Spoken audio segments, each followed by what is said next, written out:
Hello বন্ধুরা, তো তোমরা আমাকে অনেকেই কমেন্ট করেছো যে প্রোফাইলে একটু সমস্যা হচ্ছে।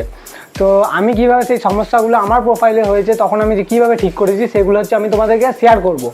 তো তোমরা এই ভিডিওগুলো দেখে নিজেদের প্রোফাইলটা ঠিক করবে, ঠিক আছে? তো আজকে আমি যেটা তোমাদের বোঝাবো সেটা হচ্ছে আমাদের যে প্রোফাইল পিকচার, যেটা হচ্ছে স্ক্রিনশট নেওয়া যায়, তো সেই অপশানটা তোমরা কীভাবে অফ করবে সেটা দেখিয়ে দেবো। প্লাস আমাদের প্রোফাইলে যে তোমরা ছবি ভিডিও পোস্ট করো সেই স্ক্রিনশটটা যাতে কেউ না নিতে পারে সেটা আমি তোমাদের সাথে আজকে শিখিয়ে দেবো।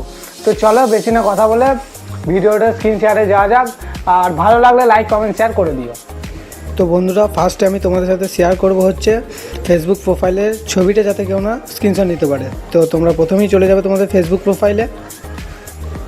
প্রোফাইল ওপেন হওয়ার পর তোমরা তোমাদের প্রোফাইলে ক্লিক করবে। প্রোফাইলে ক্লিক করার পর এই যে তোমাদের প্রোফাইল পিকচার আছে, প্রোফাইল পিকচারে ক্লিক করে দেবে একটা। তো ক্লিক করার পর এই যে টার্ন অন প্রোফাইল পিকচার বলে যে অপশানটা আছে ওই অপশানটা ক্লিক করবে। ক্লিক করার পর তোমাদের কাছে এই নেক্সট অপশান আসবে, নেক্সট অপশানটা ক্লিক করে দেবে। তারপরে এই যে এই সেভ অপশান আছে, সেভ অপশানটা ক্লিক করে দেবে তোমরা। তাহলেই তোমাদের প্রোফাইল পিকচার কেউ স্ক্রিনশট নিতে পারবে না। এবার আমি তোমাদের বোঝাবো হচ্ছে যে তোমাদের যে প্রোফাইলে ভিডিও পোস্ট করো সেগুলোর স্ক্রিনশট যাতে কেউ না নিতে পারে। তো প্রথমে যে 3 লাইন বলে যে অপশান আছে, 3 লাইন অপশানে ক্লিক করলে তারপর উপরে যে সেটিংস বলে অপশানটা আছে সেটিং অপশানে ক্লিক করে দেবে।